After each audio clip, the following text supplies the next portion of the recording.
একটা মাথার ছবি আঁকো, মানুষের মাথা এমনি করে তুলি দিয়ে এঁকে দেবে। যদি বলা হয় একটা হাতের ছবি আঁকেন তো এমনি করে এঁকে দেবে। যদি বলা হয় একটা পায়ের ছবি আঁকেন তো এমনি করে এঁকে দেবে। মানুষের মাথা, মানুষের চোখ, মানুষের নাক, মানুষের কান, মানুষের দাঁত, মানুষের পেট, মানুষের পিঠ, মানুষের হাত, মানুষের পা এঁকে দেবে। কিন্তু এই মানুষের ভিতরে একটা পার্স আছে যেটা দেখা যায়, আত্মা দেখা যায় না, তার কথা বলছি না।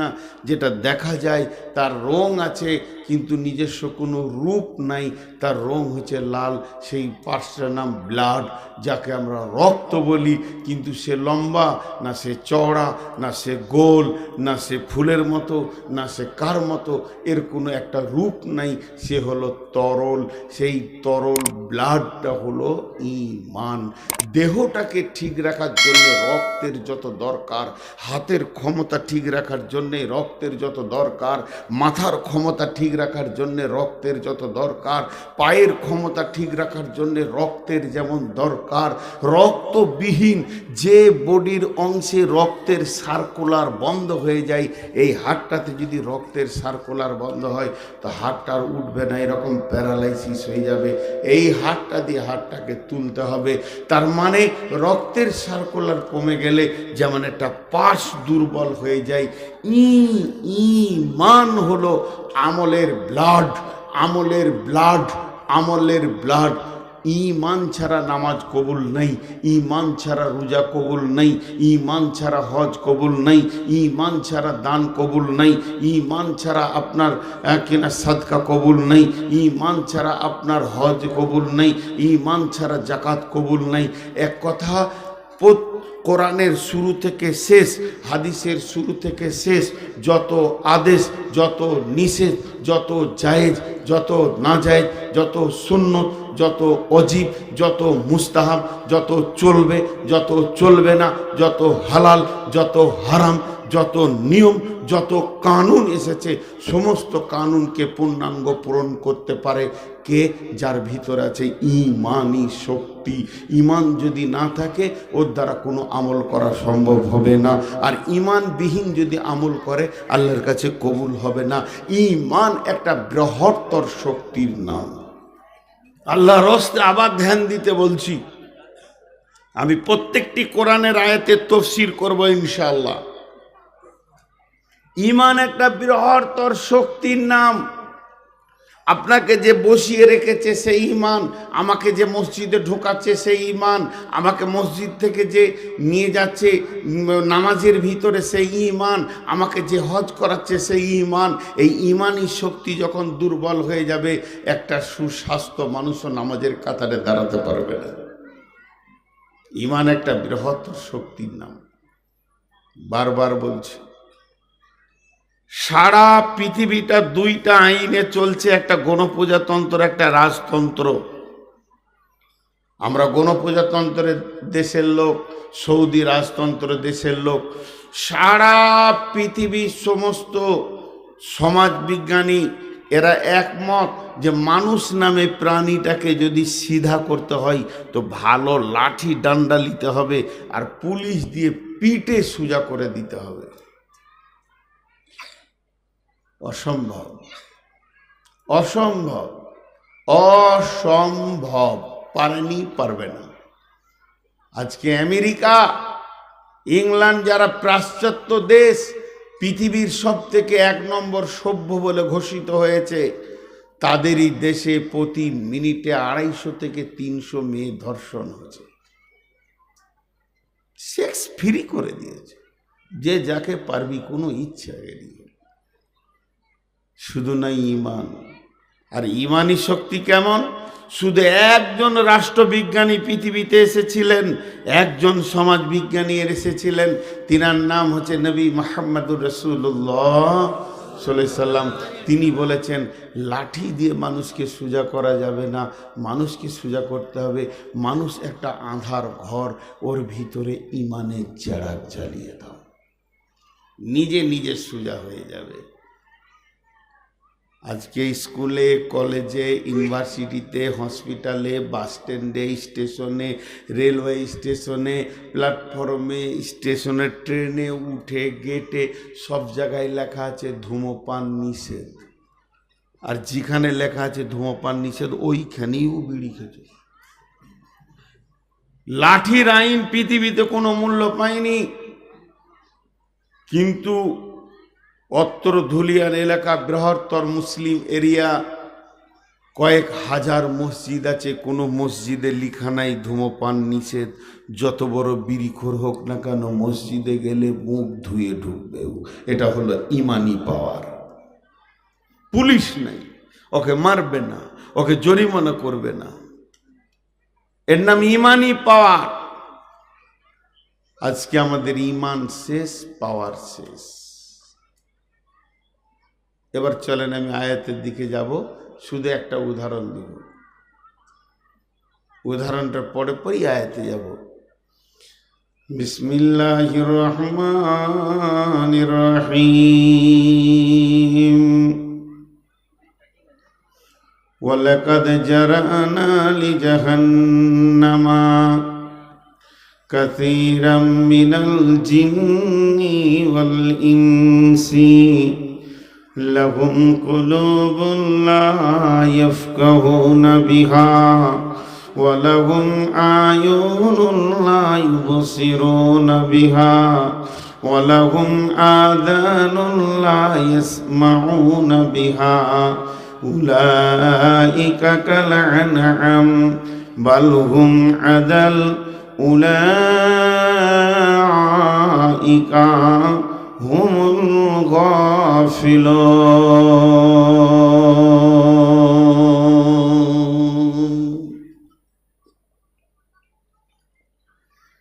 একটা হলো দেহ, আর এই দেহের ভিতরে একজন বাস করছে, তার নাম ঈমান। ঈমান আল্লাহ দেন। একটা হলো ঈমান আর একটা হলো দেহ। একটা হলো দেহ আর একটার নাম ঈমান। দেহে যদি কেন উপস্থিত সুপ্রিয় অতিথিবৃন্দ, আকাশে তারকা সাদৃশ্য আলেম ওলামাবৃন্দ, সামনে আমার দিনদার ইমানদার মুমিন ভাই সকল ও পর্দা থেকে সুন্নেওয়ালি মোমেনা মা ও বোনেরা, প্রশংসা গুণগান সব কিছু আল্লাহর, যে রব্বুল আলামিন আজকে আমাদেরকে এক মসজিদ কেন্দ্রিক আয়োজিত মাহফিলে হাজির করেছেন। এর জন্য আমরা সেই মহান মুনিবের দরবারে শুকরিয়া করি। সকলে বলি আলহামদুলিল্লাহ। দরুদ ও সালাম বর্ষিত হোক সরকারে দো জাহাঁ আখিরি पैगंबर নবী মুহাম্মদুর রাসূলুল্লাহ সাল্লাল্লাহু আলাইহি সাল্লামের উপর। আল্লাহুম্মা আমিন, আল্লাহুম্মা সাল্লি আলাইহি, আল্লাহুম্মা বারিক আলাইহি। मोहतरम भाइयों, আজিজো বুজুর্গ দোস্ত, আমি আপনাদের সামনে গ্রন্থ মুকুট আল কোরআনের কয়েকটি আয়াত পড়েছি, একটা হাদিসে নববী পেশ করেছি। এগুলো সামনে রেখে খুব স্বল্প সময়ে, এবছর যতজনই ডেট নিচ্ছে আমার কাছে, প্রথমে বলছি 1 ঘন্টা, হার্ডলি 1.5 ঘন্টা, কারণ তার কথা বলেই দিছি আমি বেশি রাত করব না, কিন্তু করছি কি করব। তো অল্প সময়ের মধ্যে, খুব অল্প সময়ের ভিতরে সংক্ষিপ্ত কয়েকটি কথা বলে সমাপনী দিব। যদি আমার মাবুদ আমাকে তৌফিক দেন তো, ওমা তৌফিকি ইল্লা বিল্লাহি আলাইহি তাওয়াক্কালতু ওয়া ইলাইহি উনীব। আমি আমার বক্তব্যের প্রারম্ভে আমাদেরই মায়ের জাত, যাদের পেটে আমরা জন্ম নিয়েছি, সেই মাদেরকে বলছি আপনারা মুখটা বন্ধ করেন। যদি আপনারা মুখ বন্ধ করতে পারেন তো আমি আমার মুনিবের ওপরে ভরসা করে বলছি, নিশ্চয়ই আল্লাহ আপনাকে আমাকে কিছু না কিছু কোরআন থেকে বা হাদিস থেকে আখেরাতের পথ ও পাথেয় দেবেন। আমার সামনে যে পুরুষগুলো রয়েছেন তাদেরকেও 1 মিনিট বলে নি, আপনারা যেভাবে বসেছেন, আর আমার ভাষা নাই যে আপনারা উঠেন আগান, কিন্তু যে কটি লোক দাঁড়িয়ে আছে এরা কেন বা কী কারণে দাঁড়িয়ে আছে আমি বুঝতে পারছি না, মাথা কাজ করছে না। এখানে 2-3 জন দাঁড়িয়ে আছে, ওদিকেও দাঁড়িয়ে আছে। এরা কি মানে কন্ট্যাক্ট নিয়ে এসেছে যে বসবো না, আমরা দাঁড়াবো, বিরক্ত করব, জালসাটাকে সৌন্দর্যটাকে হারিয়ে দেবো, বসার কোনো রকমে আমাদের অপশন থাকবে না, এরকম চিন্তা ভাবনা নিয়ে যদি এসেছেন তাহলে প্রথমে বলবো বসে যান, আর না হলে খসে যান, এখানে থাকিয়েন না। আপনারা 2 জন চেয়ারটা নিয়ে ওই লাইনে যান। যেগুলো বাচ্চা ছেলে চেয়ারে বসে আছে নিচে বসবা। এখন থেকেই কি তোদের অসুখ? চেয়ারে বসবে যারা দুর্বল, অসুস্থ, বৃদ্ধ মানুষ বা কারো মাজাতে ব্যথা আছে, হাঁটু ব্যথা আছে, এরা চেয়ারে বসবে। সকলে বসে যান। আমি আপনাদের সামনে কোরআনের আয়াতটা খুব স্বল্প সময়ে ছেড়ে দিয়ে আমি হাদিসটাই আজকে মৌলিক ব্যাখ্যা করব বলে নিয়ত করেছি। যদি আপনারা দোয়া করেন আর আমার আল্লাহ যদি দয়া করেন। প্রথমে আমি কটা দর্শন তথ্য বলবো, 1-2 মিনিট একটু ধ্যান দিয়ে শুনবেন। যেগুলো বলবো সেগুলো ওই আয়াতের লক্ষ্যেই বলবো। এই যে আমরা বসে আছি, আমাদের এখানে আছে দেহ। দেহটা 3খানা উপকরণ দিয়ে বানানো হয়েছে। এই দেহতে 2টা জিনিস দেখা যায়, একটা দেখা যায় না। আল্লাহ তাবারাক ওয়া তাআলা মানুষ সৃষ্টির ব্যাপারে বলেছেন, লাকাদ খালাকনাল ইনসানা ফি আহসানি তাকবীম। আমি মানুষকে উত্তম অবয়ব এবং সুঠামো দিয়ে বানিয়েছি। সূরা রহমানে বলেছেন, খালাকাল ইনসানা মিন সলসালিল কাল ফাখার। আমি মানুষকে শুকনো ঠনঠনে মাটি দিয়ে বানিয়েছি। আল্লাহ তাবারাক ওয়া তাআলা বিভিন্ন ভাষা বলেছেন। খুলিকাল ইনসানু আদুলা, জালুমান জাহুলা। এগুলো হচ্ছে মানুষের বিশেষণ, মানুষের ভিতরে এগুলো ভরা আছে। জানে কম, বকবে বেশি। তো আল্লাহ তাবারাক ওয়া তাআলা তারপরও আমাদেরকে বানিয়েছেন সৃষ্টির সেরা। এমনকি জিব্রাইল, মিকাইল, ফেরেশতা থেকেও আমাদের মূল্য অনেক অনেক অনেক গুণে বেশি। রব্বুল আলামিনের যতগুলো সৃষ্টি আছে, তিনি যতগুলো মাখলুক পৃথিবীতে পাঠিয়েছেন, শ্রেষ্ঠ করেছেন মানুষকে। যেগুলো দেখা যাবে মানুষের শরীরে, একটা বাহ্যিক, একটা অভ্যন্তরীণ। বাহ্যিক বলতে মাথা থেকে পা পর্যন্ত, মাথা, কান, চোখ, নাক, মুখ, জিভ, দাঁত, পেট, পিঠ ইত্যাদি ইত্যাদি ইত্যাদি। কিছু উপকরণ আল্লাহ দিয়েছেন ভিতরে, যার মধ্যে আছে কিডনি আছে, হার্ট আছে, লাংস আছে, আঁতুড়ি আছে, কলিজা আছে ইত্যাদি ইত্যাদি। এগুলো 2 ধরনের দেখা যায়। একটা হচ্ছে যদি আপনি এক্সরে ক্লিনিকে নিয়ে যান তো ছবিতে দেখা যাবে, আর যদি বলেন যে কাটবো তো কেটে দেখা যাবে। তিন নম্বর মানুষের ভিতরে একটা জিনিস আল্লাহ দিয়েছেন, এটা অন্য প্রাণীকে দেয়নি মোটেই না, কাউকে কাউকে হালকা দিয়েছে, আর মানুষকে পরিপূর্ণ দিয়েছেন, 100-তে 100 দিয়েছেন। সেটা কি? বেশ কিছু জিনিস আছে, যেমন প্রেম, প্রীতি, ভালোবাসা, উদ্দীপনা, দুঃখ, বেদনা, হাসি, কান্না, হিংসা, পরনিন্দা, পরচর্চা, পরস্বীকারোত্তরতা, তারপরে শক্তি, সাহস, ভয়, ভীতি, এগুলো মানুষের ভিতরে আছে। মানুষ হাসে, কুকুর হাসে না, সারা জীবনেও আর হাসার দরকার হয় না।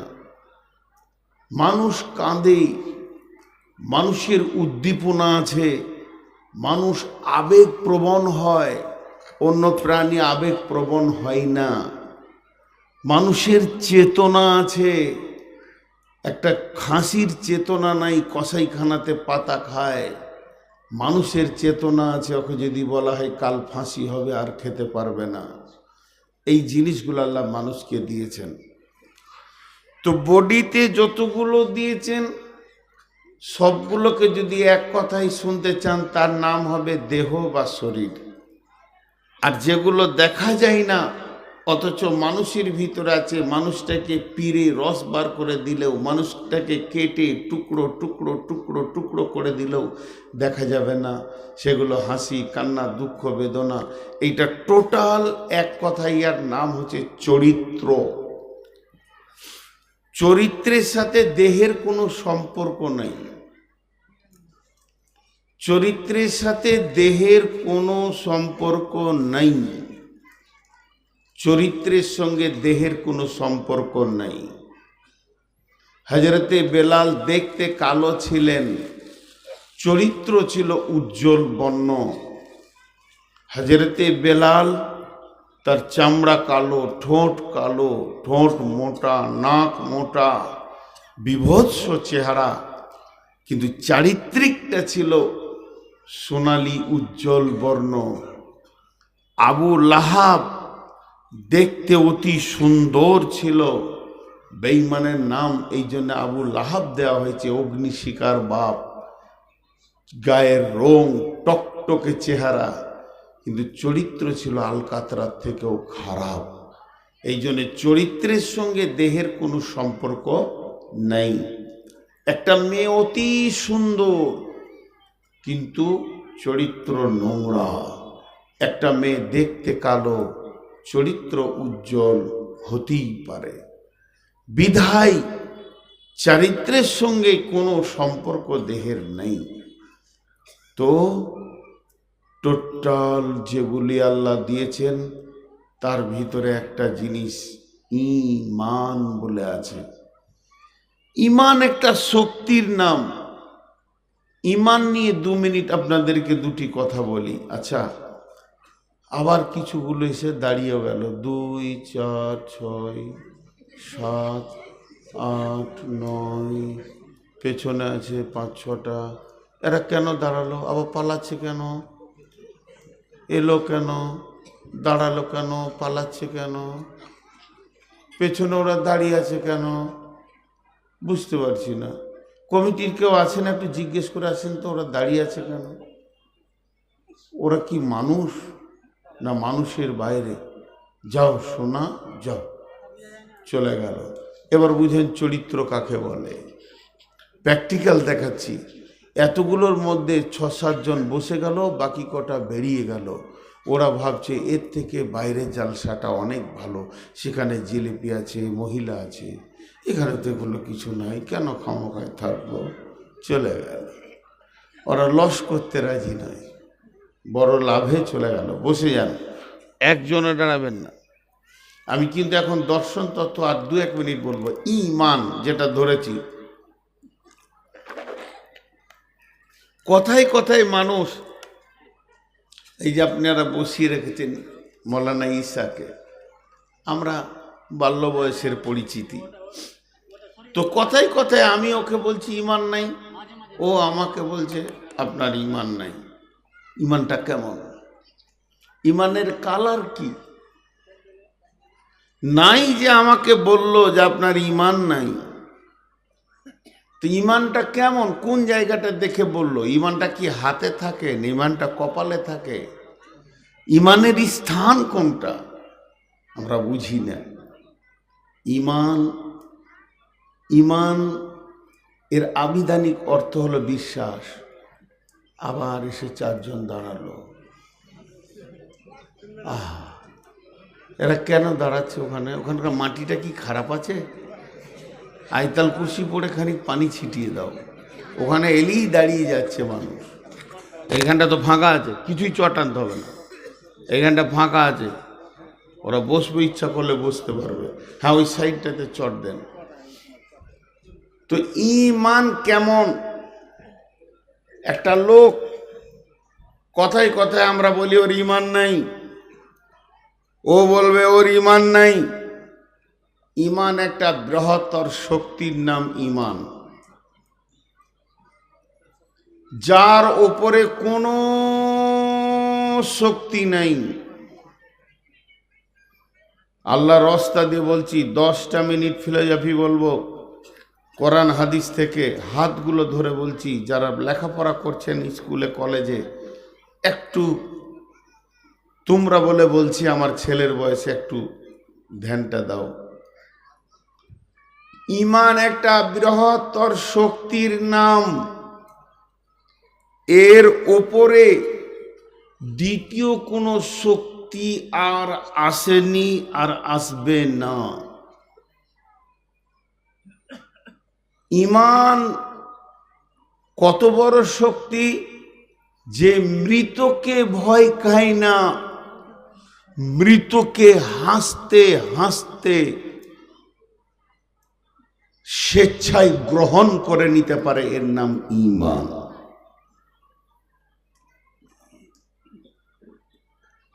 ঈমান নিয়ে 2টা মিনিট না বললে আজকের আয়াতটা আপনারা বুঝতে পারবেন না।